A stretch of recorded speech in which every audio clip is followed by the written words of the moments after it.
Sam Severango. Bon, d'abord, je suis un humain, hein, si vous prenez la chose de ce côté. Donc, je n'ai pas la prétention de passer pour quelqu'un de complètement irréprochable. Mais si vous commencez par présenter la chose sous ce prisme, je crois qu'on va se tromper complètement. La vidéo de l'hôtel survient, on va le dire, elle est apparue, je crois, 3 semaines plus tard, hein, après la survenue des faits. Ah, d'accord. Mais les faits d'une telle gravité, hein, je vais évoquer ici l'explosion de la maison de campagne, eux sont arrivés bien plus gravement dans la matinée de dimanche dernier. Voilà. Alors, rappelez-nous les faits. D'où part cette histoire? Si les vidéos se retrouvent 3 semaines plus tard, d'où part cette histoire réellement? Alors, l'histoire, fondamentalement, part de la période de 2019, la période du mois de mars-avril. Oui. Période au cours de laquelle je suis contacté par Dame Geneviève Ngontama Ngonga, qui est la veuve du journaliste Ignace Ngonga Kapsi, qui a été bien connu. Donc, la dame installée à Monaco en France prend attache avec moi à travers le réseau Messenger pour tenter d'établir le contact d'une amitié. Oui. Et par la suite, je vais aller assez vite, il a été question qu'elle puisse me proposer de signer un acte de mariage avec elle quand elle est arrivée au Cameroun.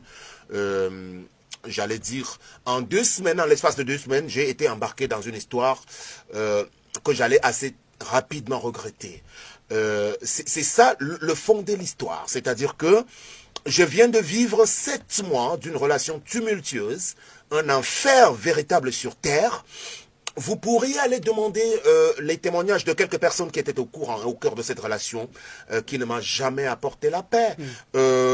Mais j'étais obligé de rester là-dedans en se disant peut-être que les choses allaient changer, peut-être que les choses allaient évoluer, peut-être que je ne me suis fondamentalement pas trompé, peut-être que Dieu m'a envoyé un ange finalement dans ma vie, comme cela se présentait, mais à la fin, il s'est révélé qu'il s'est agi de quelque chose de démoniaque. Mais si vous ne sentez pas une relation, Sam Severango, comment faites-vous pour arriver jusqu'au mariage avec une dame dont visiblement elle vous embarque dans quelque chose que vous ne sentez pas?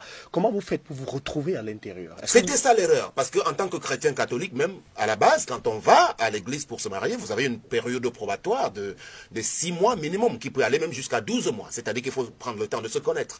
C'est l'erreur que j'ai commise, c'est-à-dire que je n'ai pas pris le temps, au moment de céder à ces propositions, de réfléchir.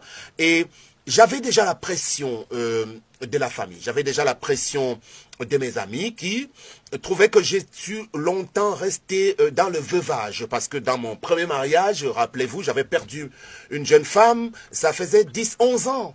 Donc on trouvait que le temps a un peu trop passé. Et que s'il y a une opportunité qui se présente, comme celle-là, d'une dame qui a déjà fait sa vie également et qui peut arriver pour établir un couple, il ne faut pas hésiter. Donc je me suis retrouvé donc piégé finalement. Alors les vidéos sont assez virales sur les réseaux sociaux, mais j'ai envie de savoir qui vous filmait au moment des faits. Qui avait la caméra? Oui, précisément, c'est une bonne question qui me permet également de relater la réalité de l'enfer que je viens de vivre pendant les 7 derniers mois.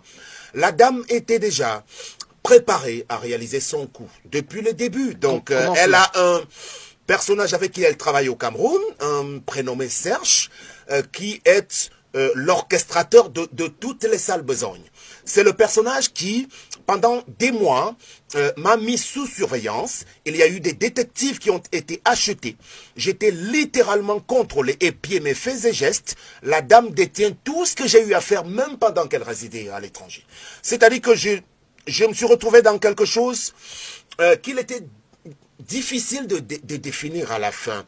Le monsieur qui filmait justement la scène de la chambre d'hôtel, oui, est ce monsieur-là qui est arrivé à Yaoundé cette nuit, parce que je dois rappeler que les faits se déroulent dans le cadre d'une mission politique du MRC que j'étais allé réaliser dans la région du Sud.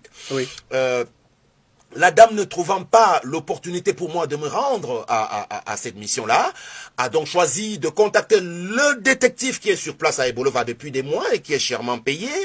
Et le Serge en question a donc pris la route avec la dame à 1 h du matin. Donc, on leur avait déjà indiqué l'endroit où je me trouvais. Et lorsqu'ils sont arrivés, ils ont posté leur véhicule à côté de l'établissement hôtelier, finalement, et on soudoyait la réceptionniste pour qu'elle puisse leur indiquer le numéro de la chambre. Donc, c'était des scènes, finalement, très clairement montées parce qu'ils avaient l'appareil photo, le téléphone activé pour trouver la scène.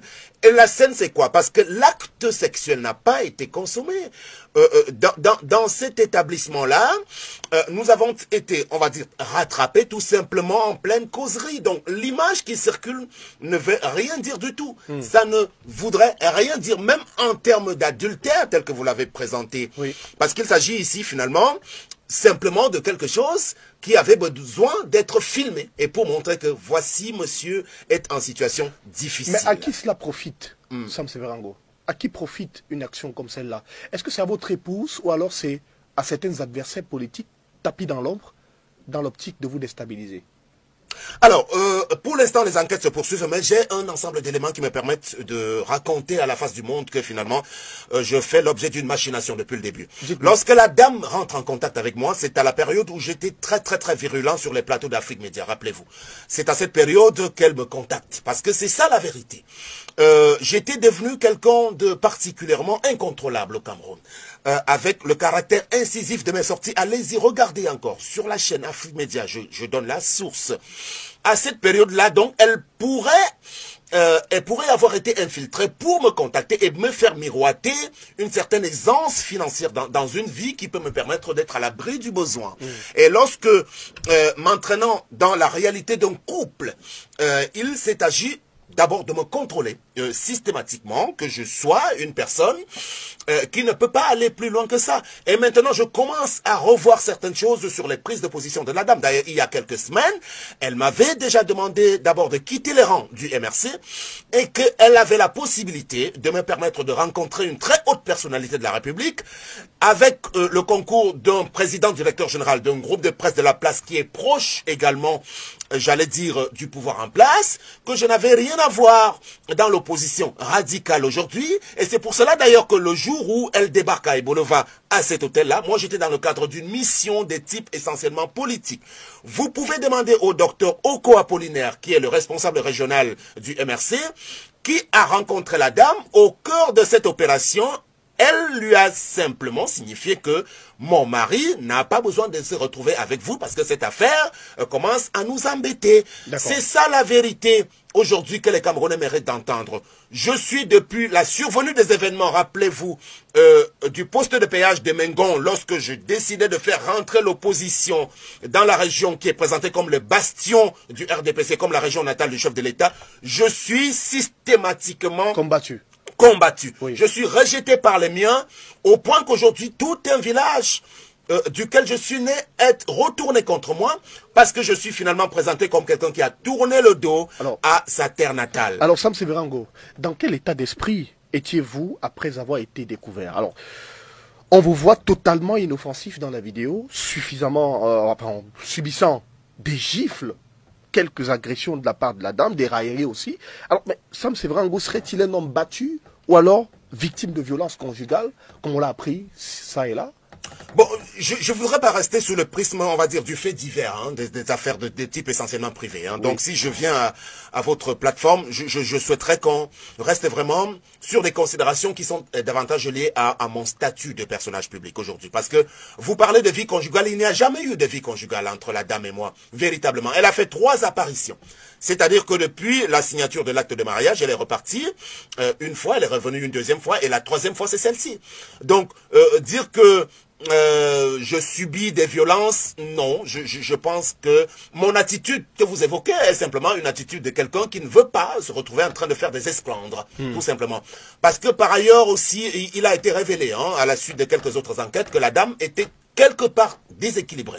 Donc, à ce niveau-là, ce sont des informations que je n'avais pas, je n'étais pas en possession. Quand vous voyez une personne qui est en mesure d'arriver jusque-là, et moi je pense que les personnes qui l'ont instrumentalisée savaient qu'elle était de cette nature. Est-ce que vous étiez... Et qu'elle est déterminée à foutre le bordel dans toute action qui peut permettre de gâcher la vie d'une personnalité. Est-ce que vous étiez derrière elle par intérêt, Sam Severin? Monsieur Romaric Tenda, lorsque je m'installe à Yaoundé, hein, au départ de Douala, j'étais à Equinox Télévision avec des revenus qui tournait mensuellement autour de 5 à 600 000 francs, au bas mot, hein, à minima. Je crois que j'étais au-dessus de la moyenne, c'est-à-dire au-dessus du Camerounais moyen. Lorsque je rejoins les équipes de Akeremouna, mes revenus mensuels tournaient autour du 1 million de francs, vous le savez. Ça veut dire qu'il n'y a pas beaucoup de Camerounais qui tournent avec 1 million de francs tous les mois. La voiture que j'utilise à cette époque, quand elle arrive, a coûté 6 à 7 millions quand même. Donc on ne peut pas, de ce point de vue, pour quelqu'un qui a élevé ses enfants pendant une vingtaine d'années. Je dois rappeler que j'ai une fille, ma fille aînée qui a 22 ans. La dernière, la Benjamin, elle a 15-16 ans pratiquement. Ce sont déjà des adolescentes que j'ai pris le soin d'élever moi-même. Vous pouvez aller questionner tout mon entourage, toutes les personnes qui m'ont côtoyé. Je ne suis pas un homme intéressé. Encore moins intéressé par une dame. Parce que les dernières femmes que j'ai côtoyées dans ma vie, ce sont des femmes que je suis allé chercher même au village. Des jeunes femmes de 23, 25, 25 ans pratiquement. Donc rien à voir avec un quelconque intérêt. Donc je ne peux pas, on va dire, sacrifier l'honneur parce que, voyez-vous, moi j'ai rejeté beaucoup de choses qui m'ont été proposées de façon mirobolante par le système en place pour que je ne puisse pas rester l'homme qui a la tête haute aujourd'hui. Toutes ces choses-là, je les ai rejetées. Si j'étais quelqu'un qui regardait le bien matériel. Donc on ne peut pas aujourd'hui venir exciper au bout de 6 mois d'une relation que j'étais quelqu'un qui était entretenu. Alors, donc, ce sont des élucubrations d'une personne qui est désespérée. Ce sont des choses qui doivent être présentées à la face du monde pour me montrer comme quelqu'un qui est alimenté par une personne qui est arrivée lui demander. On l'entend dans la vidéo, la dame, on l'entend dans la vidéo s'exclamer en ces termes, c'est terminé, tes enfants, tes frères, tes soeurs, ta maman. Alors, cette femme s'occupait-elle de vous et de votre famille? Justement, j'ai commencé à répondre à cette question, précisément, parce que c'est l'image qu'elle voulait véhiculer, effectivement. Mais je ne voudrais pas ici rejeter tout en bloc en disant qu'elle n'a jamais rien fait pour moi. Quand vous êtes en couple, parce qu'aujourd'hui, on présente les choses qui sont faites par une personne qui, visiblement, n'a pas tout son équilibre. Mais en réalité, on ne présente pas ce que moi j'ai apporté dans la relation. Le bonheur que j'ai pu lui procurer, les choses que j'ai pu mettre sur la table. Si vous évoquez seulement la maison qui a été consumée, c'est une maison que j'ai bâtie de mes propres mains. Elle est arrivée pour faire ce qu'on appelle les finitions dans une villa comme celle-là. Parce que les revenus que je possédais, que je viens d'évoquer, me permettaient allègrement de pouvoir me réaliser personnellement. Mais si vous êtes en couple sur un régime monogamie bien commun, vous n'avez pas à vous attarder sur des considérations comme celle-là. Mais je vous rappelle donc que 2 à 3 semaines avant la survenue de ces tristes événements, elle était déjà en train pratiquement de péter un câble. C'est-à-dire dans la résidence de Harala à Yaoundé, elle avait pratiquement déjà tout détruit. La police, le commissariat de Harala avait déjà été sollicité pour venir nous sortir de là, nous, moi et quelques autres personnes qui étions là, essayant de la ramener à la raison, parce qu'elle a choisi de séquestrer tout le monde. Un psychothérapeute de la clinique Fouda à Yaoundé avait déjà été sollicité pour faire une sorte de thérapie de couple. Un mois avant, il y avait déjà eu de ma part une plainte déposée à la police judiciaire de Yaoundé. Il y avait déjà eu une déclaration à la main courante au commissariat du 18e arrondissement de Yaoundé pour dire « Attention, je suis menacé, je ne me sens pas bien, je suis dans un enfer. » Allez voir le commissaire de police du 18e arrondissement au quartier Ngousso où j'habite à Yaoundé. Il y a d'autres faits bien plus graves parce que tout ce qui a été fait est prémédité. La dame a programmé qu'elle allait détruire ma vie, qu'elle allait détruire tout le monde, qu'elle allait tout foutre en l'air. Ça, c'était l'objectif finalement. Je crois qu'aujourd'hui, elle est en train peut-être de l'atteindre d'une part, mais si vous me demandez aujourd'hui entre nous deux qui est en train de payer, tout à l'heure j'aurai le soin de vous répondre parce que l'autre menace vient de ces grands enfants qui sont au Cameroun. Il y en a un qui est en service au GSO, dans les services de la police camerounaise, je tiens à ce que l'opinion le sache. C'est le fils biologique d'un commissaire divisionnaire de la place et monsieur, il est le garde du corps du directeur général des CRTV. Monsieur Jean-Albert Ngene, fils de Geneviève Ngontamak, menace de me planter une balle dans la tête depuis le début, parce qu'ils n'ont jamais véritablement accepté la chose, mais leur maman, entêtée comme elle est, a toujours forcé pour me maintenir là-dedans. Donc, je suis aujourd'hui une personne menacée, traquée également de toutes parts, par des gens qui se sont regroupés simplement pour me faire la peau. Voilà une des réalités de la chose qui doit être dite au Cameroun. Je propose qu'on marque une pause. Retrouvons-nous dans la deuxième partie de cet entretien, si vous voulez bien. A tout de suite. Sam Severango est notre invité société aujourd'hui. Alors, Sam, est-ce que Vous avez porté plainte contre votre épouse. Si oui, à quel niveau se trouve la plainte aujourd'hui? Oui, je voudrais d'abord rappeler qu'effectivement le crime qu'elle a commis est survenu plusieurs semaines après les événements de l'hôtel. Finalement, c'est bon à savoir parce que elle a fait propager ces informations lorsqu'elle s'est rendue compte que